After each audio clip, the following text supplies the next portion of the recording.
Thailand's new Prime Minister isn't mincing his words on the state of the economy. I'm telling the people now it's going to be tough, but it's not impossible to overcome. But when you say tough, what do you mean?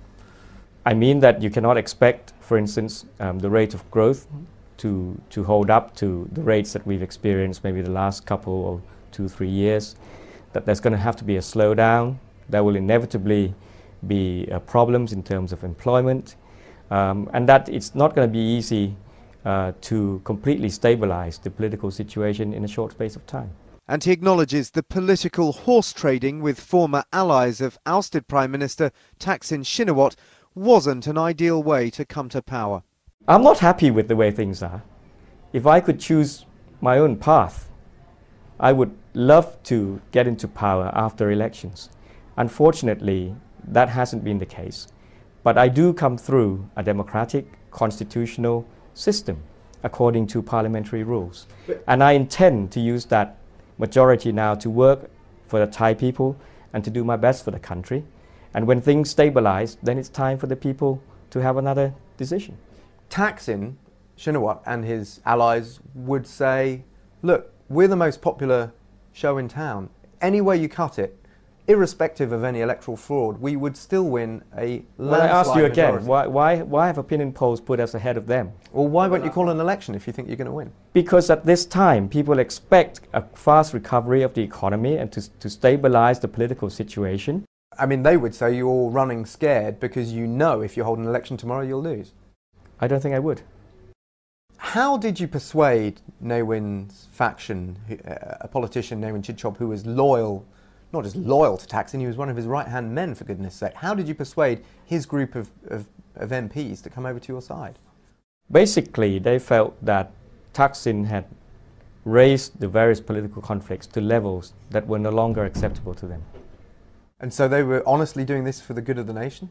If people were to speculate about the various deals, let me tell you outright that there are no deals made concerning the interests of groups of people. Rather, what we talked about was that this was a real chance for the country to achieve stability and to move the country out of the crisis. Let's do it together. Why then did senior Democrats and other politicians go and visit the army commander, General Anupong? What has he got to do with this political situation? I'm not aware of that kind of meeting, but the army chief has said that he has expressed views on how the country should move forward, and he wasn't partisan. But did you consult with General Anupong? I've never consulted. Never? You've never consulted with him in the last few weeks about the situation? No. He also acknowledged that Thailand's strict lèse-majesté laws stopping criticism of Thailand's revered king were being used as a political weapon by rival politicians to attack one another. There are cases in the past where this law has been abused for political purposes, and I agree that that has to stop. And he denied he'd tacitly supported yellow-shirted anti-Thaksin protesters who'd occupied government buildings and Bangkok's airports. We had a common cause in terms of fighting injustices. We don't always have common objectives.